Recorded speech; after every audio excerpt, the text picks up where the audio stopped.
Assalamualaikum warahmatullahi wabarakatuh. Perkenalkan, nama saya Nailani Matuulia dari kelas 11 MIPA 2 nomor absen 22.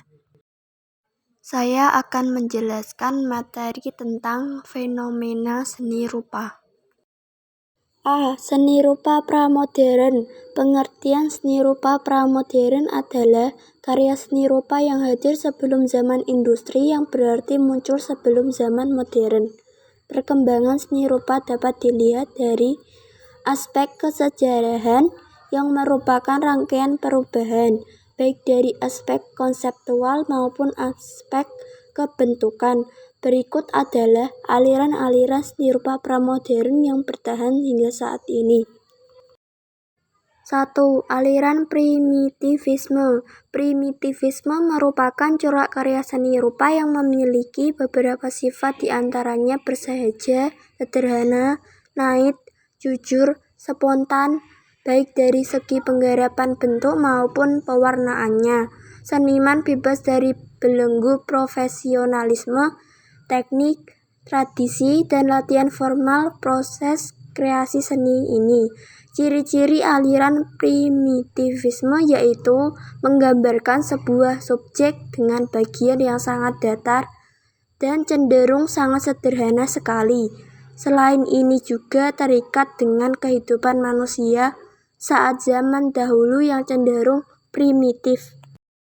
2. Aliran naturalisme. Naturalisme merupakan corak karya seni rupa dengan teknik pelukisannya yang berpedoman pada peniruan alam untuk menghasilkan karya seni. Oleh sebab itu, seniman terikat pada hukum proporsi, perspektif, anatomi, dan teknik pewarnaan untuk mendapatkan kemiripan yang sesuai dengan perwujudan objek yang dilihat mata. Tokoh seniman Indonesia yang menganut aliran naturalisme antara lain Pirngadi, Bosoki Abduh, Trubus, Abduh Sr, Wakidi, Duoh, Rustamadi, Wahdi, dan lain sebagainya. 3. Aliran realisme. Aliran seni rupa ini merupakan perkembangan lebih lanjut dari aliran naturalisme. Aliran ini muncul di belahan dunia barat sekitar pertengahan abad ke-17. Aliran ini menunjukkan keyakinan seniman terhadap realitas duniawi yang kasat mata sebagai objek penciptaan karya seni. Jadi, dalam pengertian murni, aliran realis berusaha melukiskan keadaan secara nyata. Seniman realis memandang dunia ini tanpa adanya ilusi. Mereka menciptakan karya seni rupa yang nyata, menggambarkan apa-apa yang nyata dan benar-benar ada di dunia ini.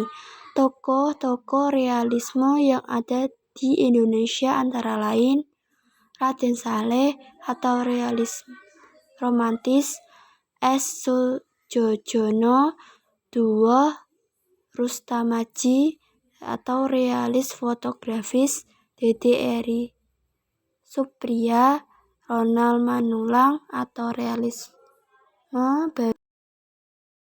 4. Aliran dekorativisme. Karya seni rupa dekoratif senantiasa berhubungan dengan hasrat untuk menyederhanakan bentuk dengan jalan mengadakan distorsi. Ciri-cirinya yaitu bersifat kegarisan, ritmis, berpola, pewarnaan yang rata, dan secara umum mempunyai kecenderungan yang kuat untuk menghias. Tujuan dan sifat hias ini akan menyebabkan keindahan rupa dekoratif, termasuk kategori seni yang mudah dicerna oleh masyarakat. Karya seni rupa dekoratif dapat diklasifikasi menjadi dua bagian utama, yakni dekoratif figuratif dan dekoratif geometris.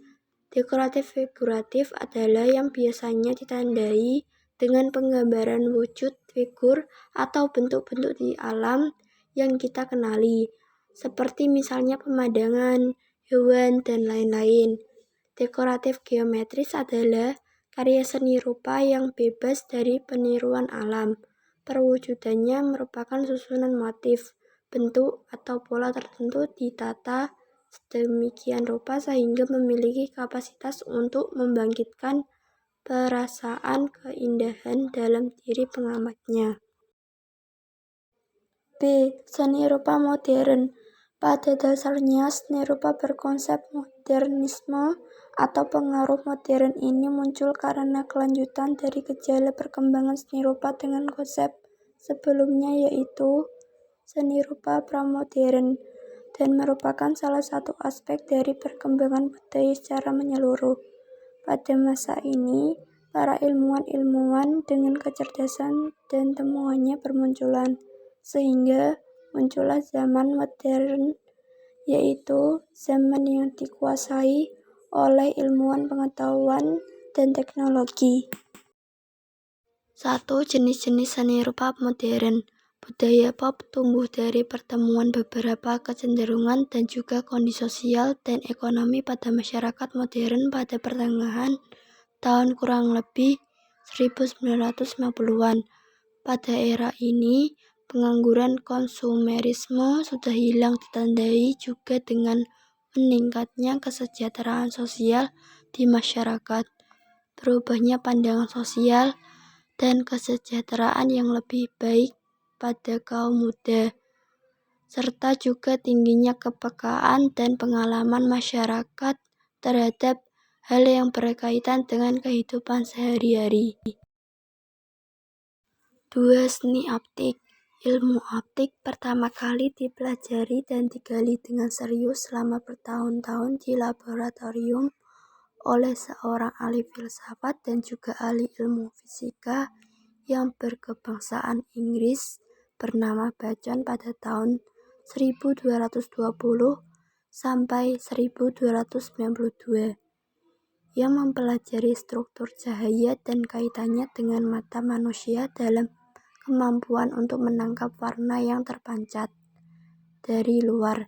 Seni optik pada umumnya berbentuk abstrak, formal, dan konstruktivis melalui bentuk yang khas seperti geometrik dan pengulangan yang teratur, rapi, teliti, sehingga dapat menimbulkan efek-efek yang penuh tipu daya terhadap mata manusia dan mengecoh mata dengan ilusi ruang.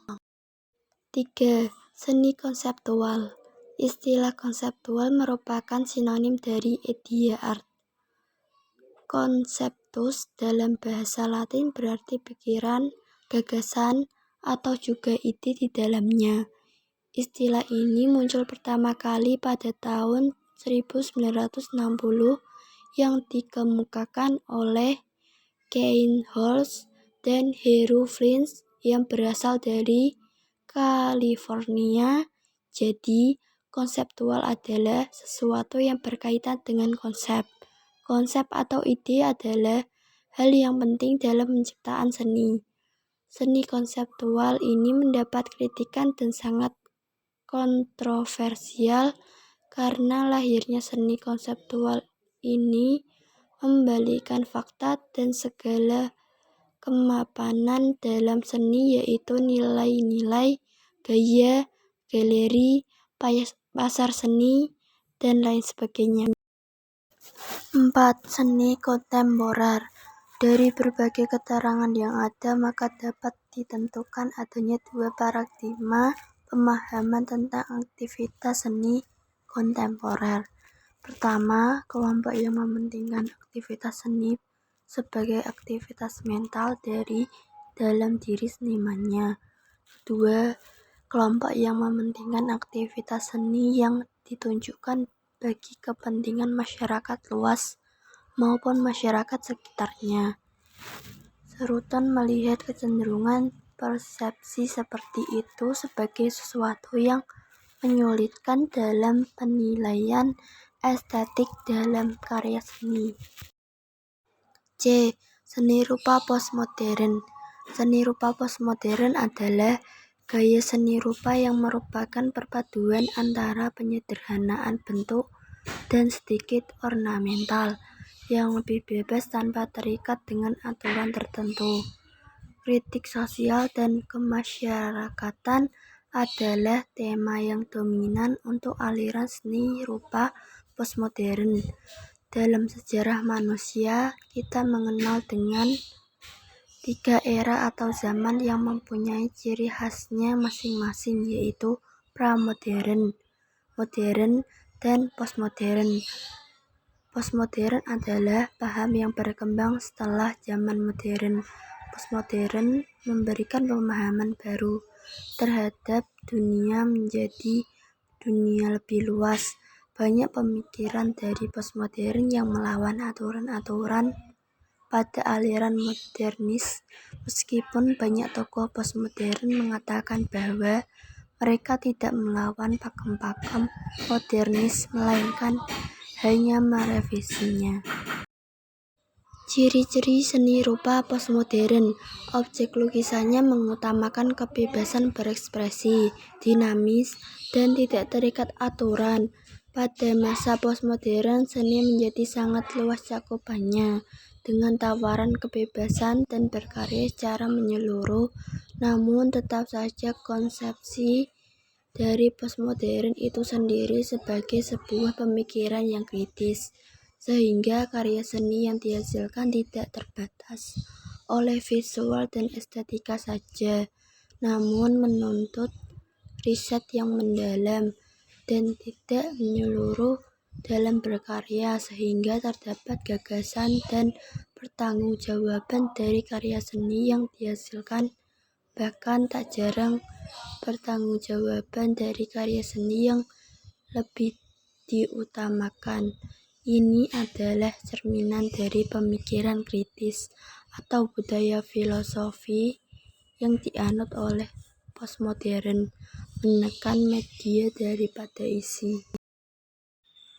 Contoh ragam seni rupa. 1. Seni lukis. Seni lukis merupakan salah satu cabang dari seni rupa murni yang berdimensi 2.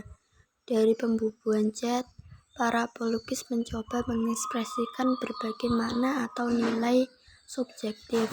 Nilai-nilai yang melekat pada lukisan dipengaruhi oleh budaya yang dimiliki pelukisnya. Seni lukis Indonesia yang berkembang pada gilirannya nanti ikut mempertegas jati diri seni budaya Nusantara, sedangkan seni lukis mancanegara menjadi pembanding seni budaya Nusantara. 2. Seni patung. Seni patung merupakan cabang dari seni rupa murni yang berdimensi 3. Membuat patung berarti membuat benda 3 dimensi dengan bahan, alat, dan teknik tertentu, sehingga menghasilkan karya yang indah dan bermakna. 3. Seni grafis. Seni grafis merupakan cabang dari karya seni rupa murni yang berdimensi 2. Berdasarkan dimensinya, seni grafis sama dengan seni lukis, namun dari segi teknik pembuatannya memiliki perbedaan. Seni lukis dengan teknik akuarel, plakat, atau tempera, sedangkan seni grafis dibuat dengan teknik mencetak. Seni grafis dapat dibuat dengan teknik cetak tinggi, cetak dalam, cetak saring, dan cetak cahaya atau fotografi.